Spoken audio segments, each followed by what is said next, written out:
Today, we have with us Dr. K. Parameswaran as our guest speaker. Let me give you a brief introduction about him. Dr. K. Parameswaran is an Associate Professor of Law and former Dean of Academics at Gujarat National Law University, Gujarat, with 20 years of teaching and research experience, and conducts practical training workshops for teachers, law students, advocates, judges, corporates, and professionals across India regularly. He is a governing body member of Auroville Foundation under MHRD, Government of India. He brings core spiritual, practical, and peace values in education and research and writes regularly on contemporary issues, keeping Sri Aurobindo's integral knowledge and practice for individual and collective developments.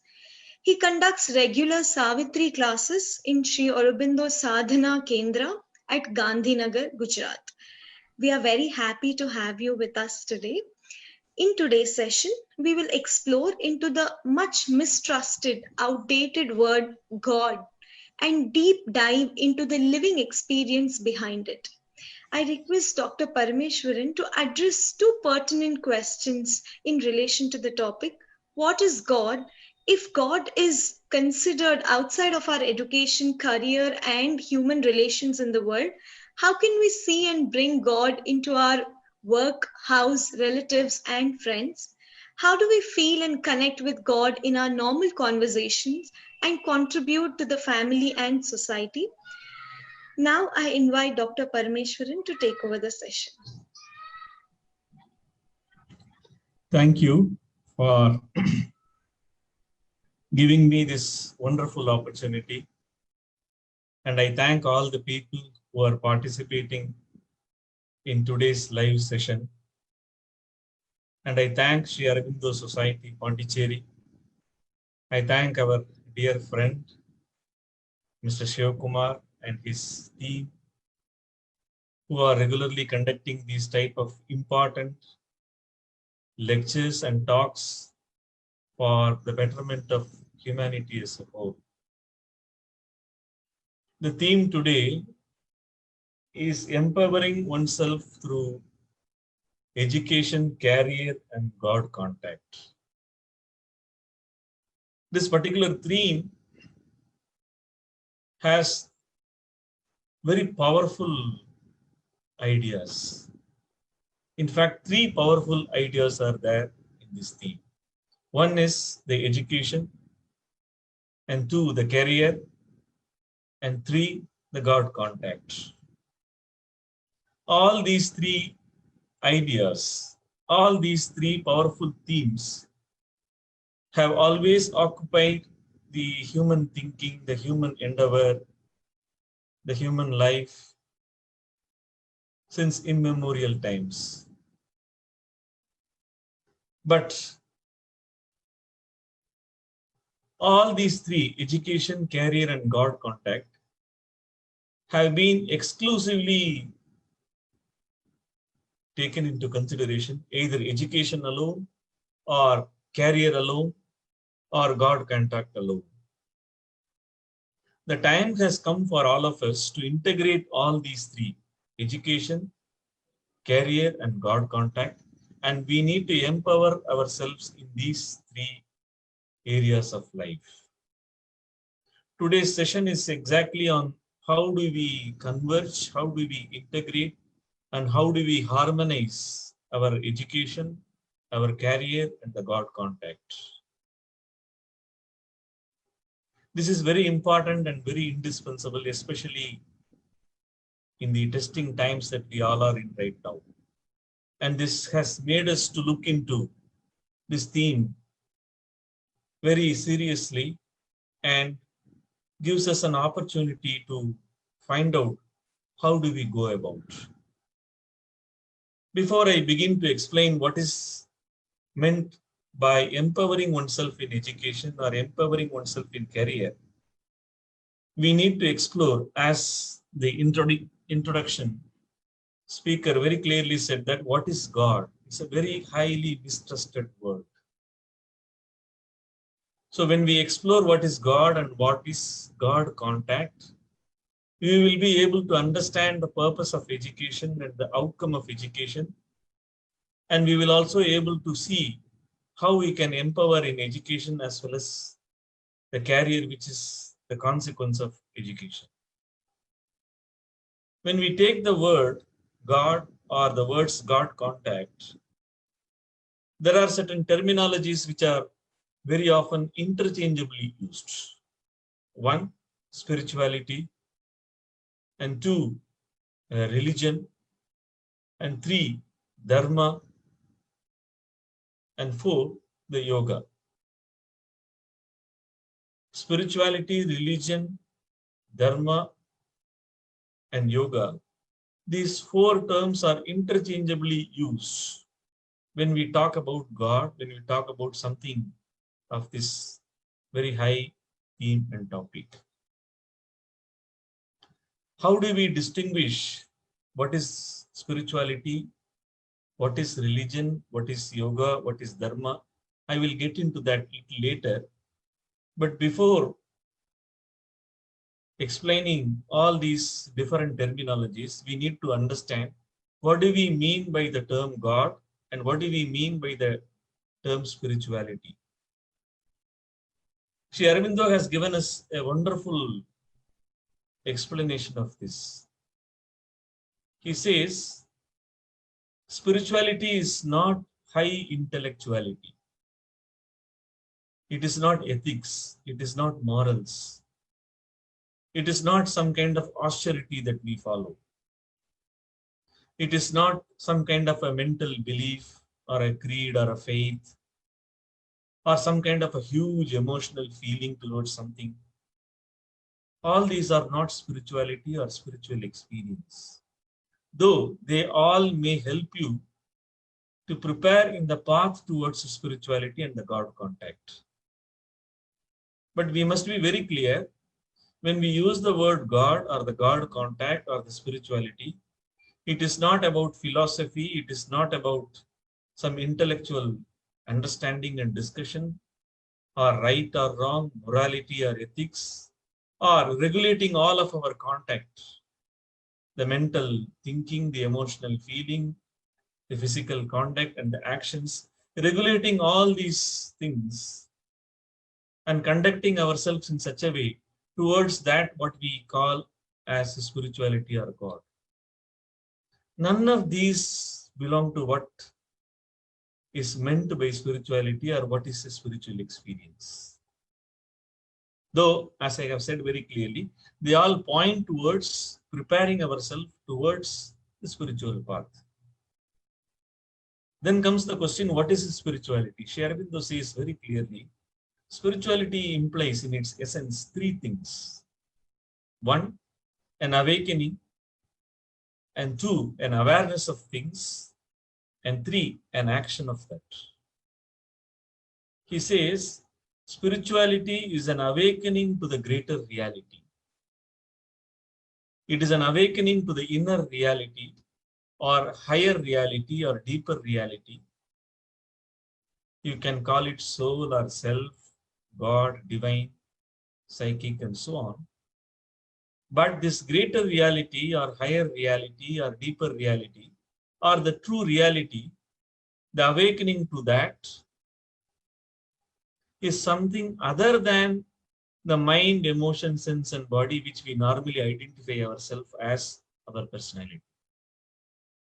So which means an awakening to that greater reality or higher reality or inner reality or deeper reality or something of an all-pervading and all-permeating reality, which is also inhabiting inside us.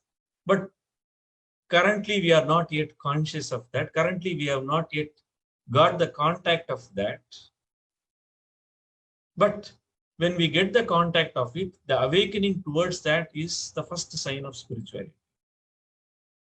It is an awakening to that true reality, the supreme reality which is pervading everywhere, which is the supreme essence of all the existence.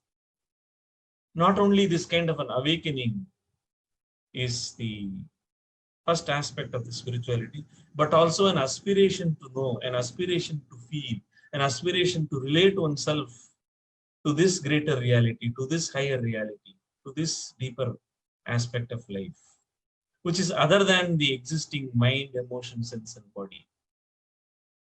That is also spirituality, the awakening and the aspiration. And once through awakening or through the aspiration to know, to feel, to understand, and to relate with that greater reality, we can also bring the impact of that greater reality, this greater consciousness, the higher awareness, the higher power, and bring that into our own reality from where we started the journey. Which means spirituality brings the journey from the existing reality of what you are at the moment to that of what you would become, or what is there hiding inside you, or what is there that which is pervading you and holding you.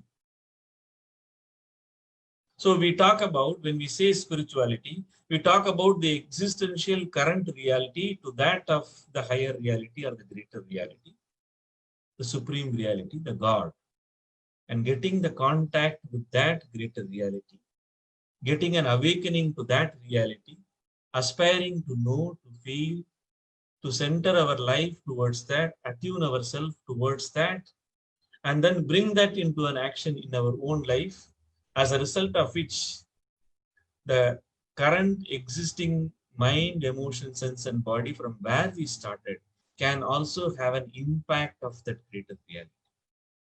So, which means spirituality, the awakening of it, the awareness of it, the action of it can bring a new personality, can bring a new transformation, can bring a new conversion, a new change in the personality of the person.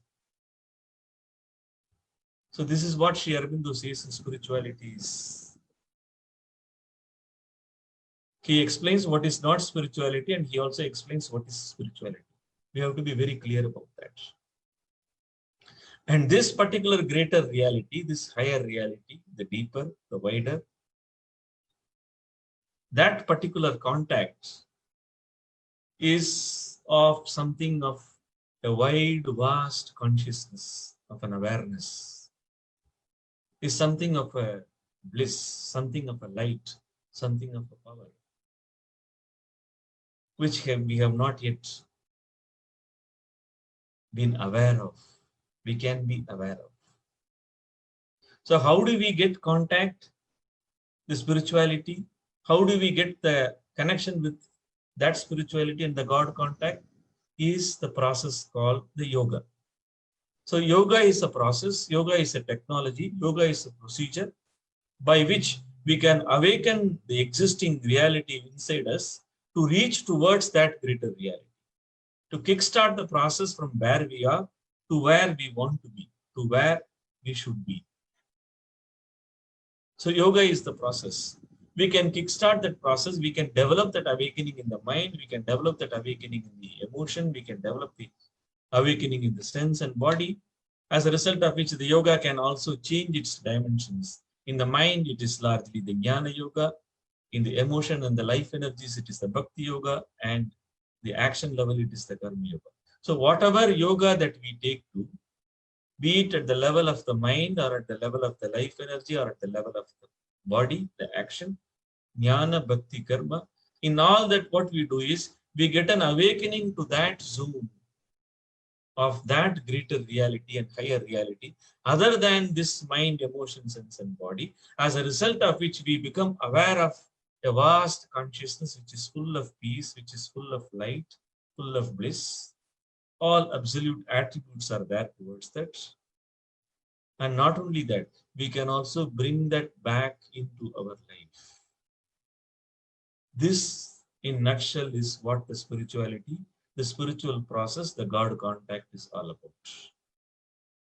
Anything falling short of it, we may call it is in the journey towards the spirituality.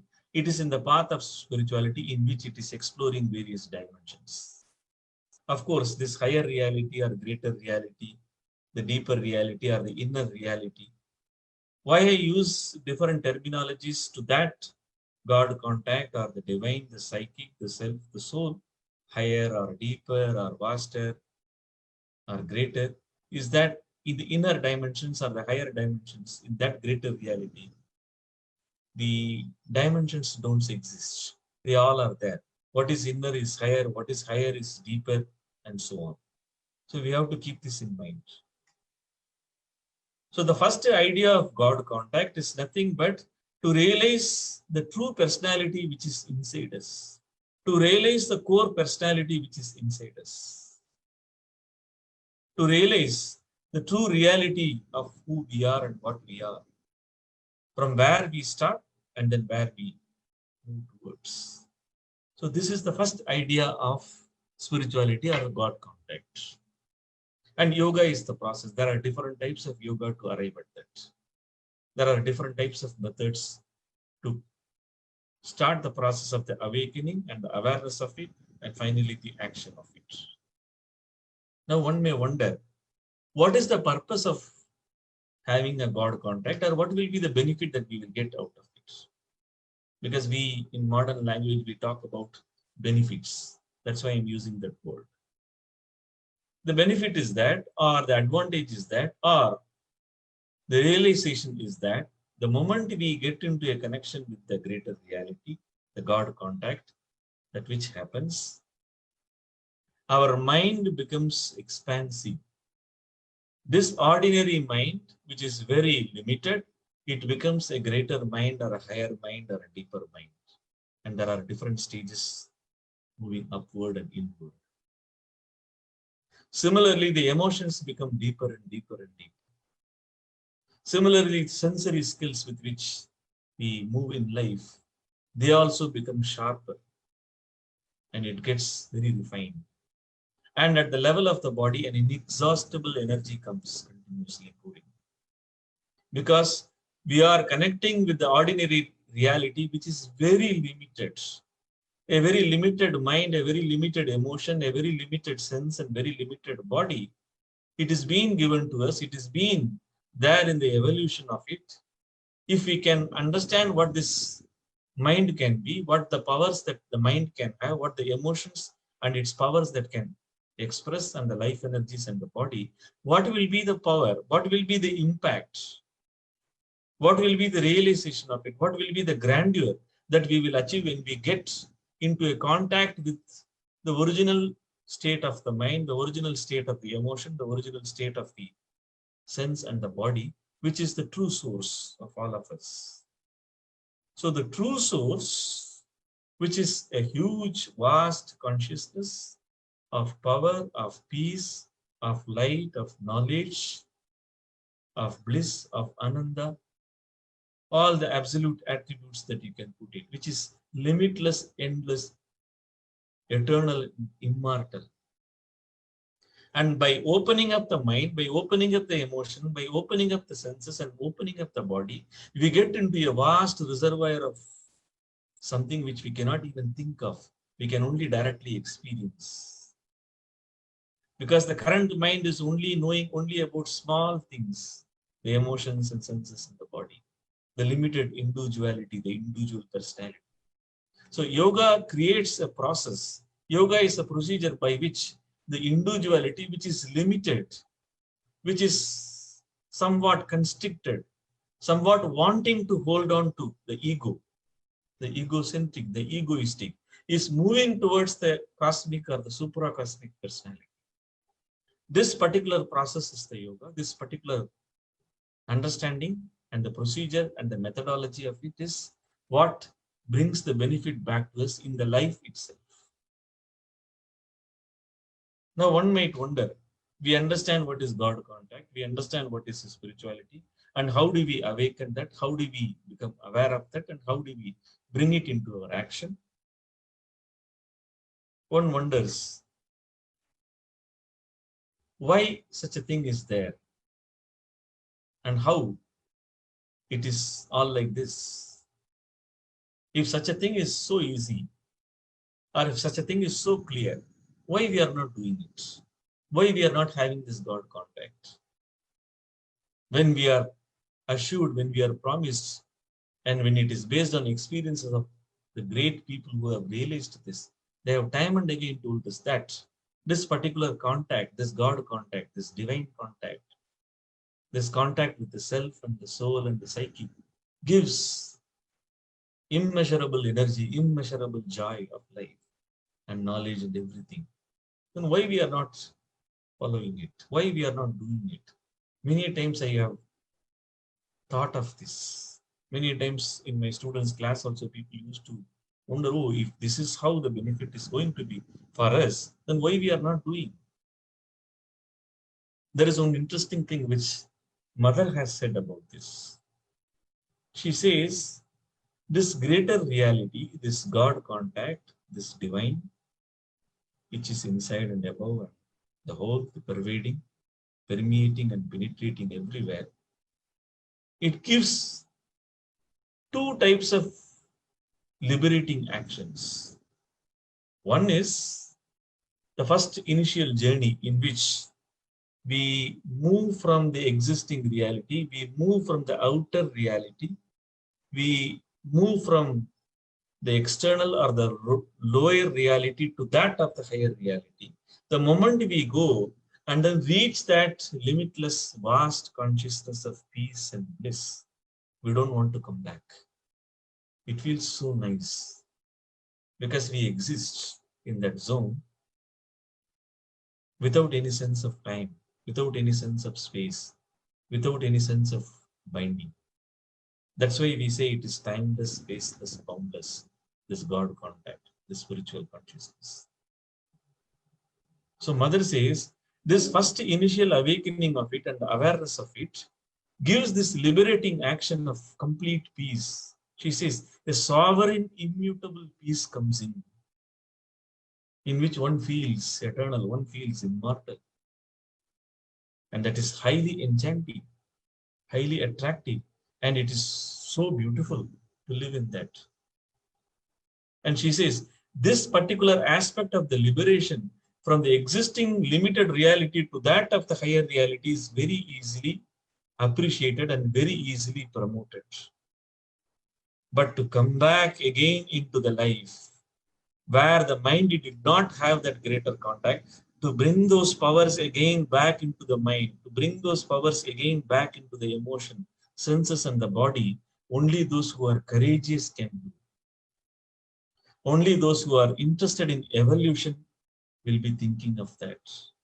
Only those who accept progress as an important aspect of life, they may be interested or they are interested in doing this. Rest of them, they are interested only in getting back to that self, getting back to that timeless, faceless, boundless consciousness, which is outside life, which is outside time, which is outside this world and field of action.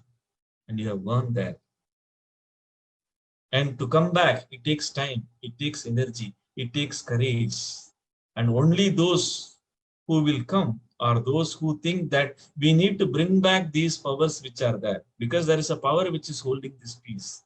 There is a power which is holding this bliss. There is a power which is holding this highest knowledge. There is a power which is holding this vast, limitless consciousness and awareness. That power can also be brought back into the life. The very fact that we enter into the domain of that spaceless, timeless, boundless consciousness, which is full of peace, which we experience, that means there is a power which is a reality that is holding that, a greater reality which is holding that. Why not bring that power which is there holding that and fix it in the life itself, fix it in the body itself, fix it in the mind itself? But who can do that?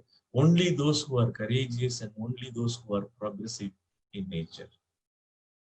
So she says, this has been the problem, that those who wanted to have this God contact, the moment they tasted the God contact, the moment they realized the awareness of it, they felt so blissful, they felt so enchanted, and they remained there. And to come back is what Mother and Sri Aurobindo, she says, that is why Sri Aurobindo had come and taught this to us, that we need to come back from where we started, where we got the awakening, and we need to put that power, that all the absolute attributes of that greater reality into each and every part of our being. starting from the mind to the emotion to the sense and the body, and make this mind a greater mind, make this emotion a deeper emotion, make this sense a greater sense, and make this body a deeper, a strong, stable body. Now you may wonder, why do we do like this? We have seen that those who are courageous and progressive, they will be interested in doing this. But Mother also says that the nature also will not be happy to stop with this. There is one interesting quotation which I would like to read maybe in the end. Somewhere she says, why are we here? She asked a question and she explains. She says that there is an ascending evolution that is taking place, which is from the stone to the plant, from plant to the animal, from animal to the man. Simply because man has a mind and a thinking, and simply because he thinks what he thinks is correct, he stops there and he thinks the evolution is over, it is finished. Mother and Sri Aurobindo, they say that very clearly, that such an arrangement is not there in the nature. Such an arrangement is not there in the divine Shakti. It will again propel an evolution, like how the difference between the man and the animal, the difference between the animal and the plant, the difference between the plant and the stone. In the same way, there will be a new man to the existing man. And Mother says the existing man is almost only a thinking, speaking animal. He must move beyond this ordinary mind, ordinary emotion, ordinary sense and body to that greater reality, not only just going there, but also coming down again, bringing back all those powers and planting it there in each and every place, in each and every part of it. Now you may wonder, you may ask a very interesting question, which the moderator had asked. In what way this kind of a God contact, in what way this kind of a spirituality, which is an awakening and an awareness of it, and then bringing the action of it. The yoga, which is a process that which makes us do this.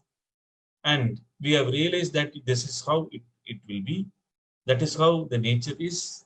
And we have seen the evolutions in various stages. It is happening from plant to animal to man. And then it is going towards the next stage of the evolution, for which Sri Aurobindo has done the sadhana for all of us. Mother says, this is how it will be. And she says it is a privilege to participate in this process. It is an honor to participate in this process. Now a question that which the moderator asked, that how this will be of help to education and career is what I am going to explain here.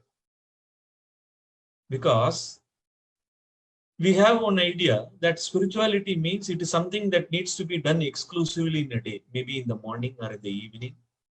And then afterwards, we will be doing whatever that we want. We may enter into some kind of a exercise or a regulation of our behavior or a conduct or doing some kind of an action and something.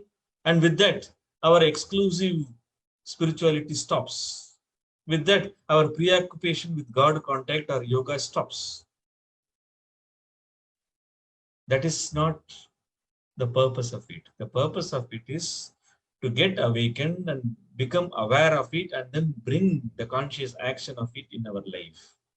So when we get awakened to that, when our mind gets awakening to that, when our heart gets an awakening to that, when our senses get an awakening to that, and body getting an awakening to that, our perceptions about ourselves and our perceptions about the outer reality completely changes.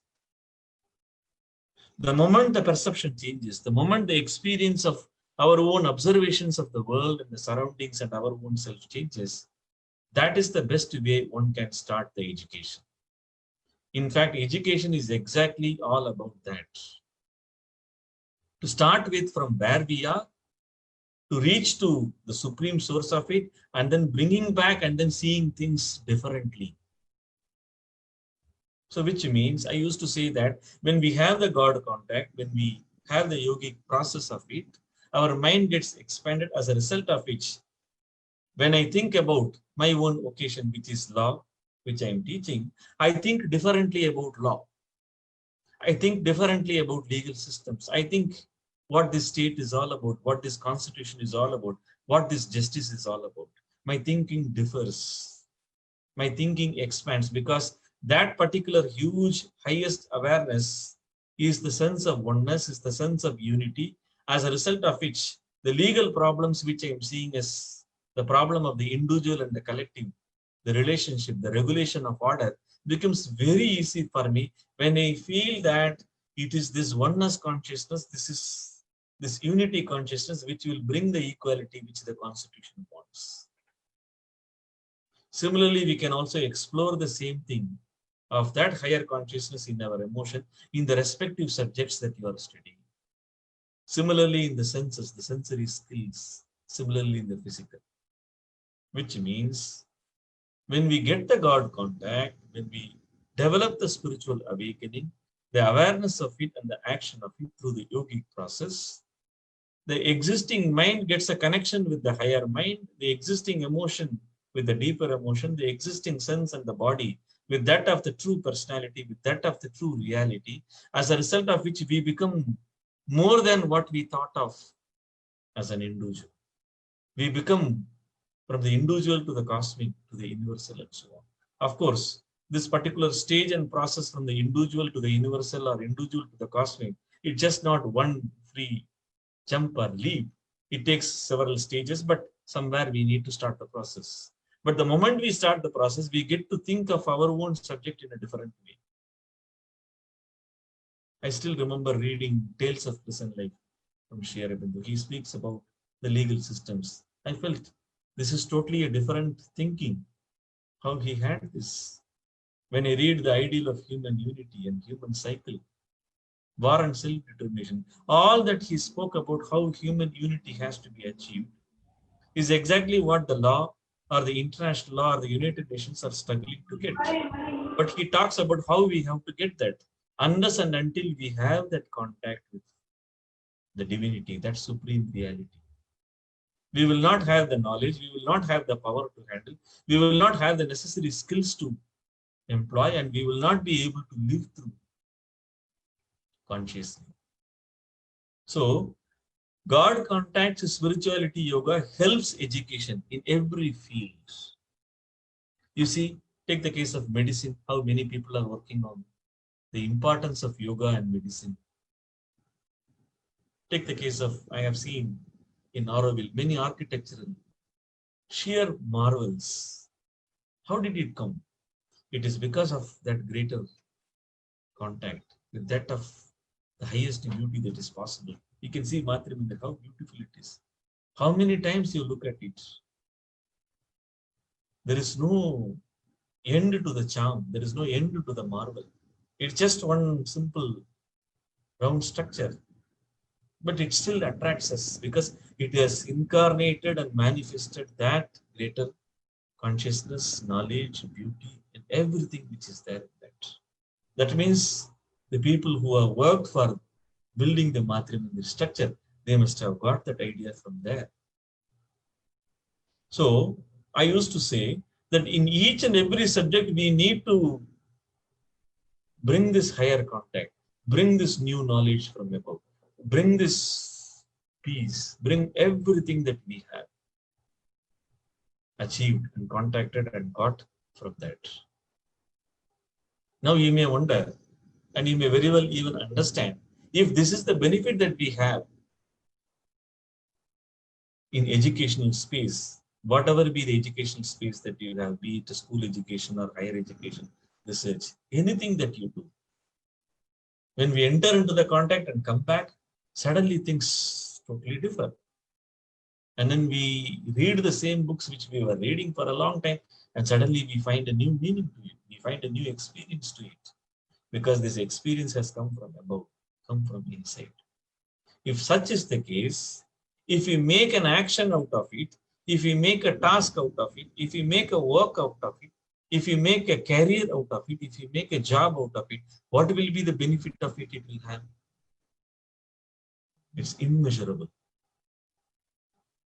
Simply because of an awakening and awareness, which is so enchanting, and the action of it, we are bringing it in our own life, as a result of which our mind expands, our emotions deepen, our sensory skills improve and our body completely changes. And then when we are going to any kind of work, anything that we have in our daily life, which we are going to do, be it in the office space or in the house space, when we do it, what will be the impact that we will make out of it? It's huge.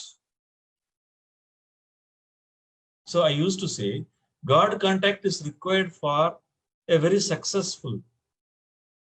I have not used the word success, I have used the word empowered, self-empowered. Self-empowering oneself through education, career, God contact. That's the title which has been designed deliberately like that. Because I wanted to see that the God contact is made use of in the education, in the career space. Why I chose education and career space? In education, you have your own individual inner development. And the career space is the interpersonal relation, the intercollective relations, the interrelational things come. As a result of which, you can also bring change in the society. You can also bring transformation of the society. You can also bring something to the humanity as a whole. Now, a question that comes, sometimes people ask, this meditation which we did just now, I also used to do it in certain spaces whenever training program is there or anything. People used to say, no, we would like to remain in that. It's so beautiful. But I used to say, no, we need to do some work also. Why? Because when we remain in that contact, when we get the first glimpse of that particular contact, it is so beautiful. But then afterwards, it needs to be brought down. Otherwise, this body, this sensory energies, this emotion and the mind, which are very limited and which slowly started getting an opening towards that, they may not be able to hold it. After some time, what happens? The contact stops, as a result of which we will only be thinking about that experience which we had. So Mother says very clearly, work is very important. Any work that you take, you cannot remain without work. You have to do some work, because work gives the experience of the awareness of what is happening and how you are employing that greater consciousness and putting that in action. And it gives an experience of what you are and who you are. And slowly it builds up some personality in the physical, in the life itself. Now you can see the gamut of this whole interconnection of God contact, spirituality, and the education and the care. This is a very simple process which we can do it, and we all need to do it. There is one interesting observation which I needed to make, is that there are times in which we get, I can say, confused, or we can say somewhat misunderstood, is the role of religion, the role of dharma, and so on.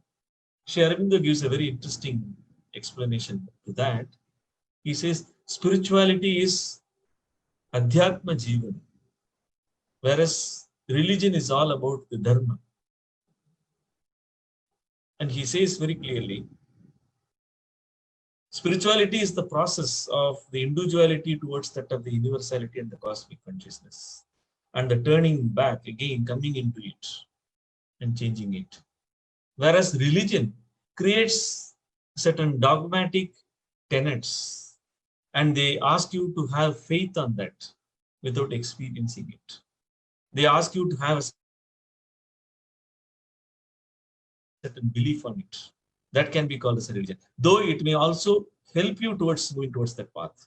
But we need to keep in mind this: spirituality is the live experience. Any live experience is the spirit. I used to say in a very lighter vein, spirituality is spirit plus reality, though that is not correct to do like that. But I used to say it is spirit to reality, spirituality. I used to make such tongue twisters deliberately so that it gets into our mind. Spirituality is that which is very close to the reality, which is live. Whereas religion is about an expression of an experience which was already there. Unless and until you experience it, it is still a religion, and you just blindly follow it. The terminology religare means to be bound by, to follow, to have faith on that. Now, I would like to explain most important thing. How do we have this God contact? How do we develop this awakening, or how do we bring this awareness, and how do we act? I have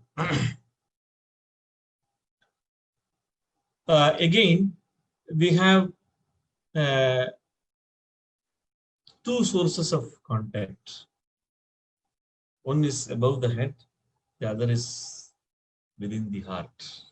These are the two sources in which, or by which, or through which the spirituality can be awakened.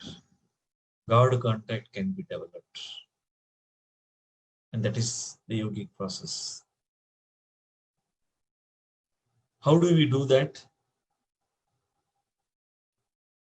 First, we need to have an understanding of all these things. What is this state of consciousness above the mind? What are all the attributes of it? What are all the elements of it? And what it is having the same experience deep within, behind the heart. What will be the nature of that experience? To read all those things.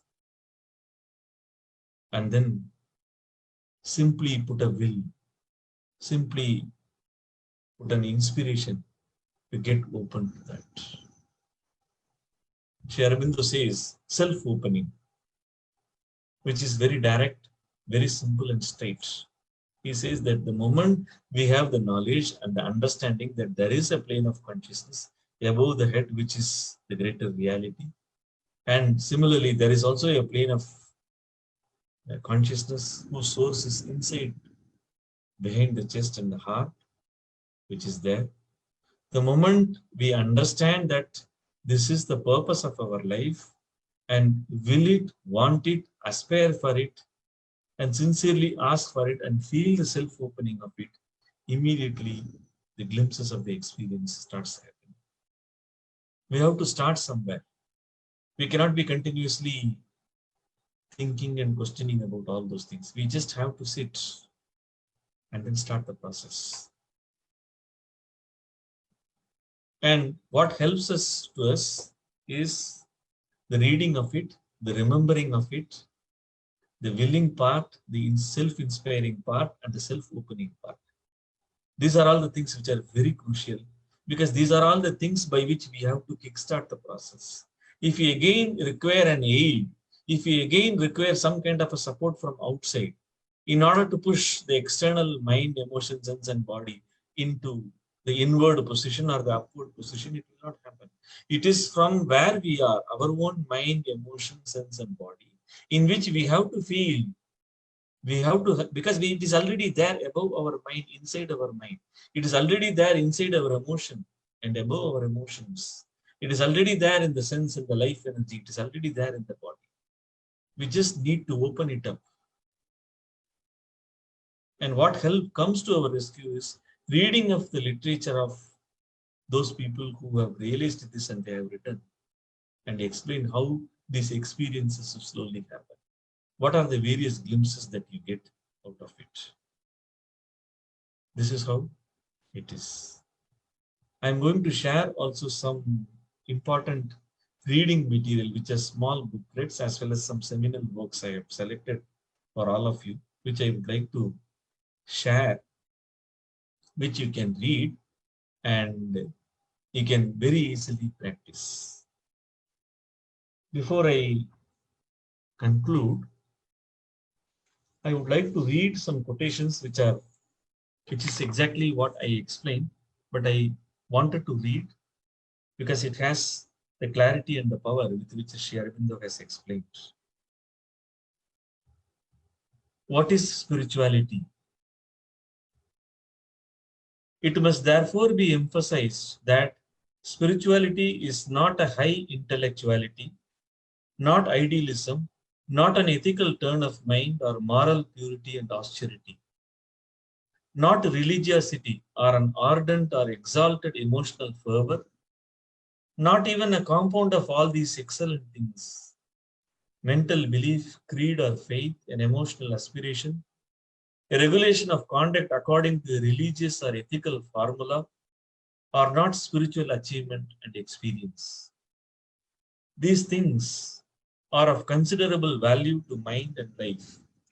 They are of value to the spiritual evolution itself as preparatory movements, disciplining, purifying, and giving a suitable form to the nature. But they all still belong to the mental evolution, the beginning of a spiritual realization experience. Change is not yet there. Then he says, spirituality in its essence, an awakening to the inner reality of our being, the spirit, self, soul, which is other than mind, life, and body.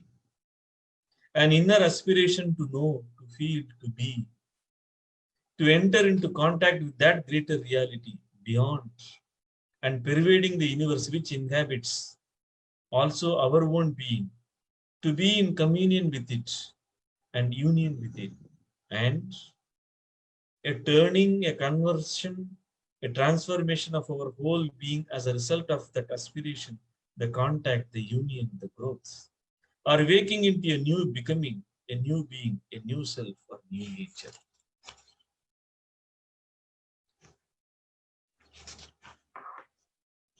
This is what Mother has said about the two liberating actions of the divine. She says, there are two complementary aspects of the liberating action of the divine grace upon earth among men. These two aspects are equally indispensable, but are not equally appreciated.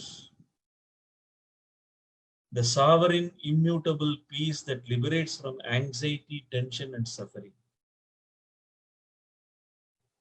The dynamic, all-powerful progress that liberates from fetters, bondage, and inertia. The peace is universally appreciated and recognized as divine. But the progress is welcomed only by those whose aspiration is intense and courageous. Then about why are we here in this life, existence, and world? This is in relation to ashram which she has said, but it is applicable to all of us right now. She says, there is an ascending evolution in nature which goes from stone to the plant, from plant to the animal, from animal to man. Because man is for the moment the last run at the summit of ascending evolution, he considers himself as the final stage in this ascension and believes there can be nothing on earth superior to him. In that he is mistaken. In his physical nature, he is yet almost wholly an animal, a thinking and speaking animal, but still an animal in his material habits and instincts. Undoubtedly, nature cannot be satisfied with such an imperfect result. She endeavors to bring out a being who will be to man what man is to the animal. A being who will remain a man in its external form, and yet whose consciousness will rise far above the mental and its slavery to ignorance. Sri Aurobindo came upon earth to teach this truth to men. Finally, why we need to work? She says, work gives awareness of what? She says, if you live closed up in yourself without acting, you may live in a completely subjective illusion. The moment you externalize your action and enter into contact with others, with circumstances and objects of life, you become aware absolutely, objectively of whether you have made progress or not. Whether you are more calm, more conscious, stronger, more unselfish, whether you no longer have any desire, any preference, any weakness, or any unfaithfulness, you can become aware of all these by working. Only through work you become aware of yourself and your own state of nature and your own, the contact which you have got, whether you have applied it in life or not. That's why she says, work is the best prayer offered to the divine from the physical. Then she says, work gives experience. She says, if you don't do anything, you cannot have any experience. The whole life is a field of experience. Each movement you make, each thought you have, each work you do can be an experience and must be an experience. Naturally, work in particular is a field of experience where one must apply all the progress which one endeavors to make inwardly. So all that contact that which we get from the inner reality and the greater reality through the awakening, through the process of yoga, and the awareness of those greater heights, greater consciousness, peace, light, energy, bliss, knowledge, power, and so on, that comes into action. And the best way to bring all of them into action is doing the work, whatever work that we have. We all are currently having some kind of a career, some kind of a job, some kind of a task to be completed. We need to think of that, get the contact, and then enter into the field of action in that way. Finally, she says, there are two kinds of work. Work can be of two kinds. The work that is a field of experience used for the sadhana, for a progressive harmonization of the being and its activities, and work that is a realist expression of the divine. What it means here is that she says that when you do the work, it can be an instrument of bringing that higher energy, higher Shakti into life. And the moment you start doing it, and as and when you start manifesting it and connecting all the parts of your being, you become a channel of that, you become a vehicle of that God contact, you become a vehicle of that supreme reality. So this is how one can empower oneself by having the God contact, by entering into the space of education or by entering into the career, by leading a full-fledged life in the world, life for oneself and life for everyone, and finally, life with the divine consciousness and its awareness and its actions. So with this, I stop here. I would like to take questions if they are there. Yes, we have few questions. So some of the questions are posted in the chat box. Would you want me to read them out?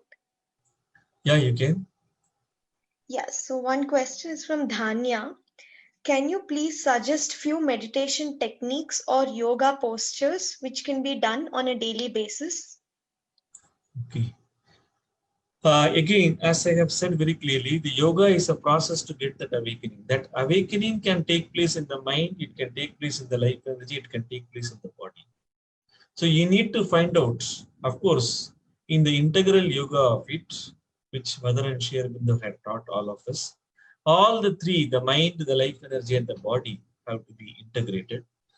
But to start with, you need to begin from where you are most conscious of, where you want to start with. If you think that you want to start the yoga by meaning, which is nothing but understanding the reality of it, which is also exploring the consciousness in the awareness domain of your own mind to have the whole perception of the reality itself, then the best yoga would be to take to the reading of certain scriptures, reading of certain literature of uh, realized masters.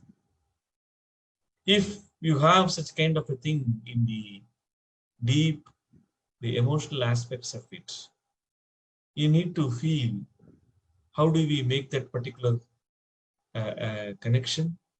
As I have said, it is by self-willing, it is by self-opening, it is by self-inspiring with the requisite knowledge or understanding of it. But there is a thing which should make you want it, aspire for it, need it, because you have the ideas of it. For example, if you want peace, peace is something which will not make you disturbed, which will prevent you from all kinds of disturbances. This is the idea that we have. So how do we have the peace? When we say that we need to have peace, you have to think that you need peace. You have to feel that you need peace. You have to use the willpower to open up and feel that it is a peace that is entering inside my mind. It is entering inside my life energy. It is entering inside my body. And feel and remain there. Stay in that position for some time. And as and when you start doing it on a regular basis, slowly you make little advances and little glimpses of the experiences of all those peace which you start getting in.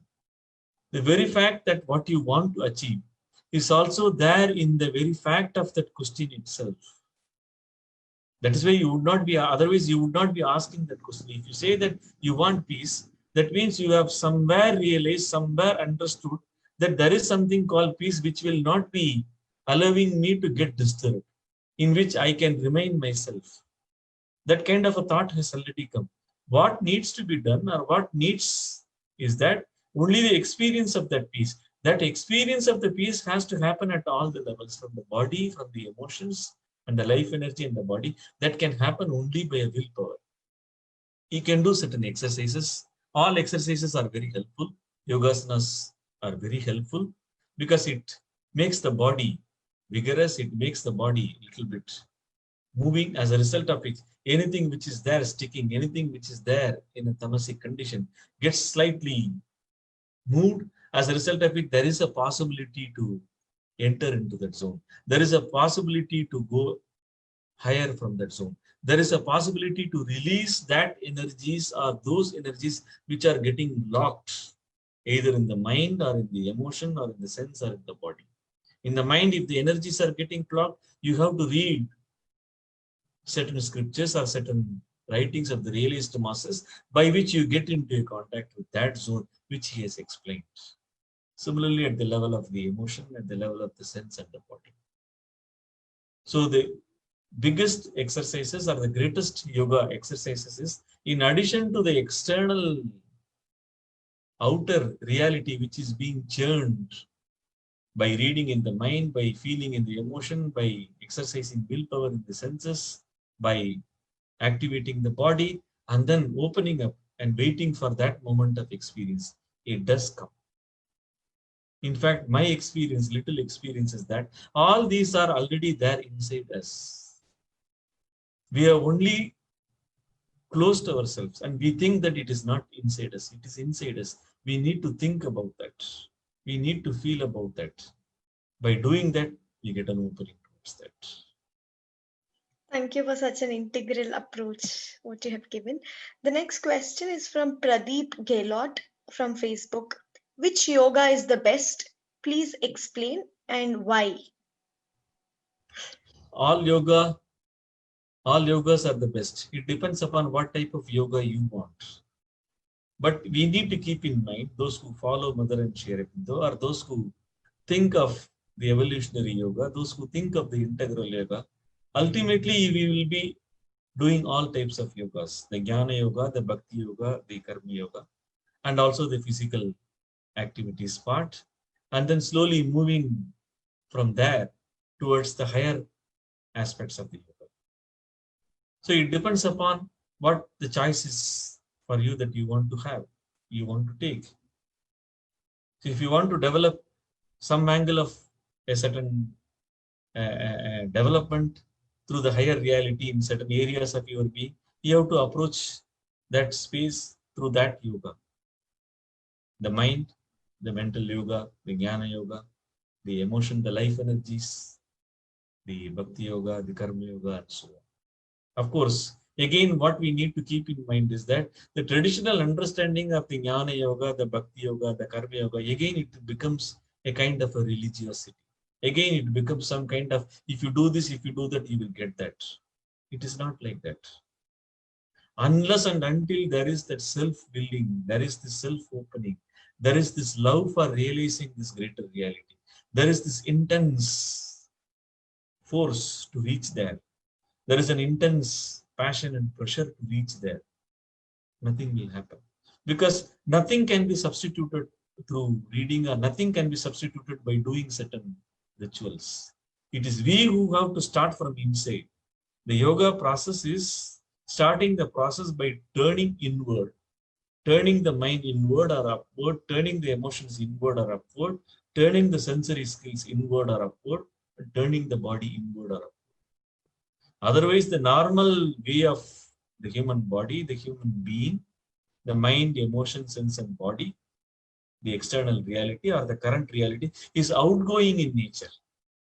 That is why they say in certain traditions, they say that you stop interacting with the world, you stop interacting with all kinds of things in the life so that you get a chance to get back, so that you get a chance to go inward, so that you get a chance to go upward. But what we have done, oh, it is better to go inward because these are distracting. And in order to go inward, we have to stop the world, we have to close the world, we have to close the relatives, we have to close everything.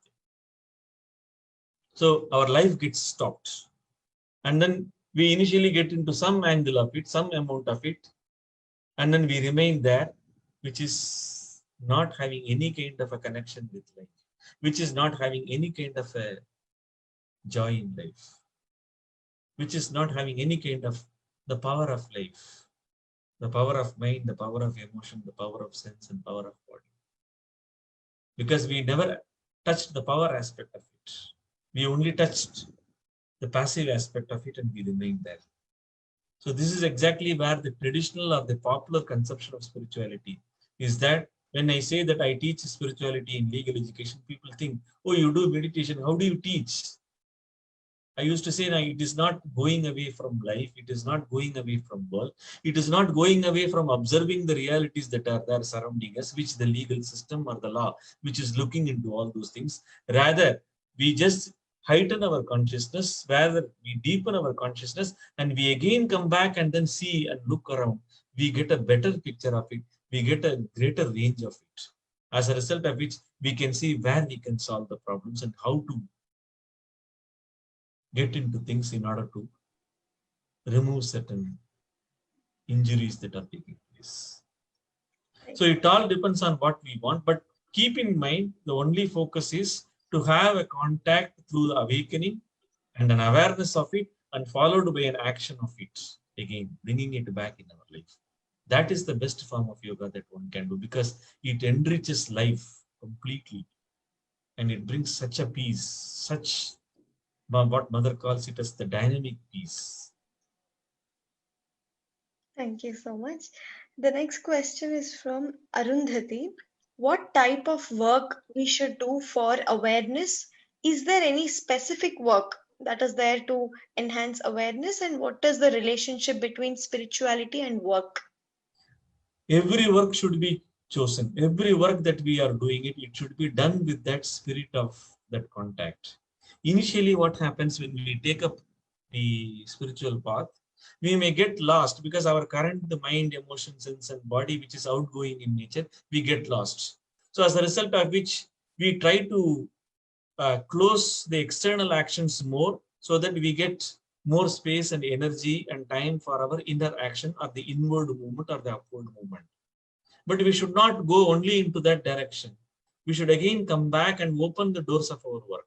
So what work we should do? Every work. Mother says walking, talking, speaking, eating, any work. Work means anything in which the human nature, the human being is getting involved. We need to understand that the current reality which is there, the mind, emotion, sense, and the body, and the awakening which takes place through which we go there. And then again, we are coming back and then entering into the reality, the same reality in which there, where is the distinction or where is the discrimination of doing this or doing that? Everything becomes complete because we have touched the source which is complete. We have touched something which is supreme. We have touched something which is indivisible. We have touched something which is timeless, faceless, boundless. And again, when we get into it, bringing that power into the action itself, and then start doing things, we start enjoying everything. We start enjoying everything, literally speaking. Even sleep becomes beautiful. Walking becomes beautiful. Looking becomes beautiful. Standing becomes beautiful. Or talking to someone becomes beautiful. As a result of which, we spread that joy, we spread that beauty, we spread that peace, we spread that love. Because it is not ours, we are only becoming a channel of it. So everything flows from above into us and then it is moving. So you are not, after a point of time in the advanced stages of the sadhana, you are no more choosing this or that. You become vehicle, you become open towards that, and everything flows into you. But at the initial level, we may make certain choices. So you can choose some action which is very close to you. For example, my field of vocation is law and justice. So my concentration of whatever that I get in my meditation or dhyan or the yoga, the yogic process of it is always moving towards the legal knowledge, is always moving towards the legal systems and the legal analysis of it, which I'm doing it. Slowly, I need to expand it to different domains, sociology and so on, as a result of which we become all. So initially, you can choose a specific action which is very close to you, very dear to your heart, so that when you are doing, you enjoy doing that also. But the only focus should be to have the contact, become aware of that contact, and slowly bringing the contact into the action of the work which is very dear. All right, thank you. So the next question is from Saubhagya. Sir, the Samkhya philosophy of Hinduism prescribes an element of religious attachment or connection, bhakti yoga. Is it possible to be a SBNR, spiritual but not religious person, by having a purely objective and dogma free outlook and still have the same kind of transcendental experience?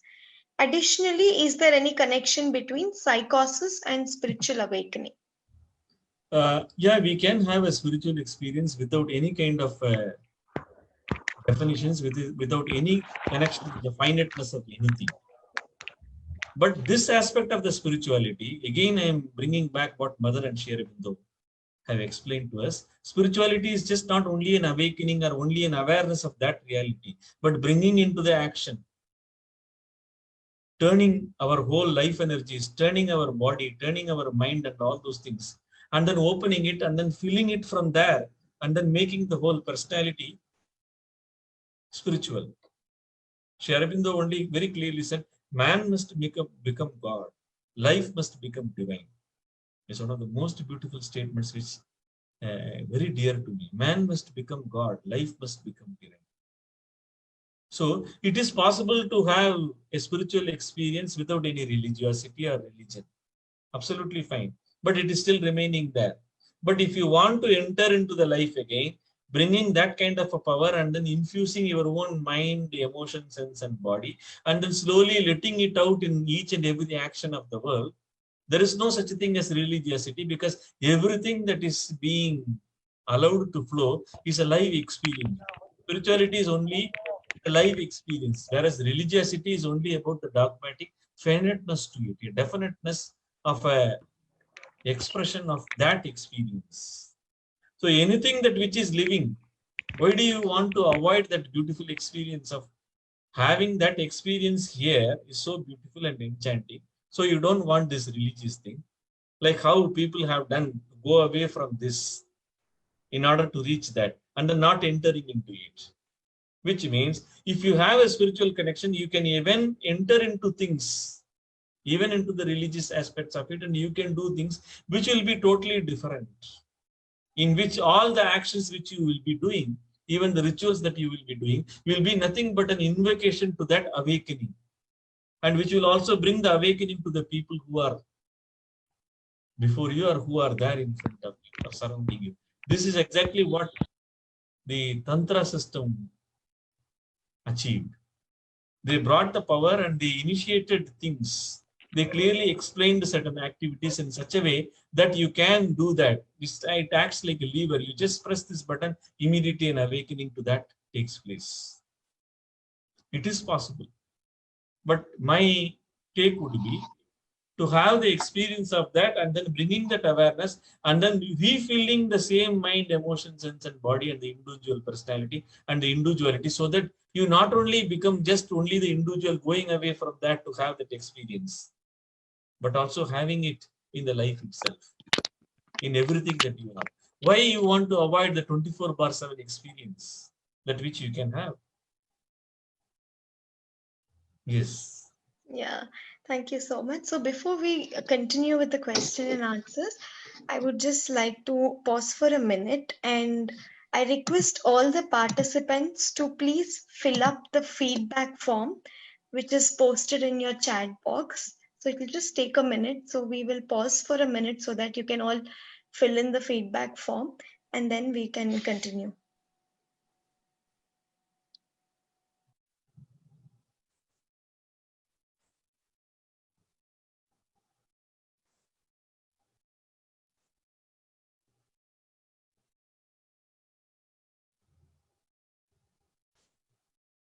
I'm attaching a document in the chat box, which if you can give it to the Facebook people also, it will Sure. be very easy because all the quotations that which I have given, they all are there neatly arranged. And Okay. then I have also given the list of readings to be done and certain important passages I have given. Sure. Also, if people are not able to get it now, we will always share it with you all through email. So please, when you're filling the feedback form, give us your email addresses along with the summary of the session. You will also get all the quotes of the Mother and Sri Aurobindo and whatever material that can be further used as a follow-up material.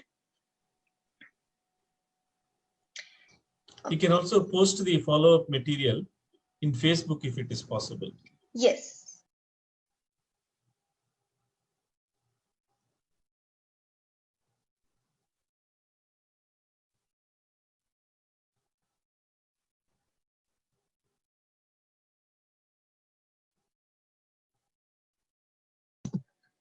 So thank you so much for filling the feedback form. I would just like to take a minute to announce the next session that we're going to have on next Sunday, that is 5th October. So we have the session on calm amidst chaos. So we will have the session by Srivalli ji. So hope to see you all in the next session on this topic. And now we will continue with the question and answers. So, yeah, it also looks like there is no question that is left. I think we have covered all the questions. If I can read only one more passage, is the Sure. possible time is there? Yes, because we don't have more questions. You can take Yeah. 5 minutes to wind up. Yeah, 5 minutes.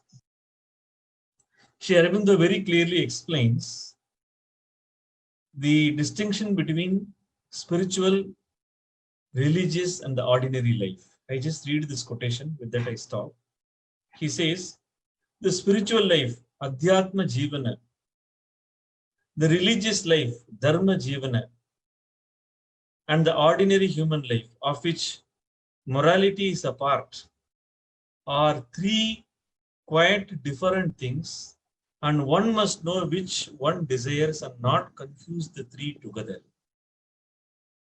He explains further, the ordinary life is that of the average human consciousness, separated from its true self and from the divine, and led by the common habits of the mind, life, and body, which are the laws of the ignorance. The ordinary life is that which is governed by the mind, emotion, sense, and body, which is outgoing in nature and which is lower in nature. Then he says, the religious life is a movement of the same ignorant human consciousness, turning or trying to turn away from the earth towards the divine. But as yet without knowledge and led by the dogmatic tenets and rules of some sect or creed, which claims to have found the way out of the bonds of the earth consciousness into some beatific beyond. The religious life may be the first approach to the spiritual, but very often it is only a turning about in a round of rites and ceremonies and practices or set ideas and forms without any issue. Then finally he explains what is spiritual life. The spiritual life, on the contrary, proceeds directly by a change of consciousness. A change from the ordinary consciousness, ignorant and separated from its true self and from God, to a greater consciousness in which one finds one's true being, comes first into direct and living contact and then into union with the divine. For the spiritual seeker, this change of consciousness is the one thing he seeks, and nothing else matters.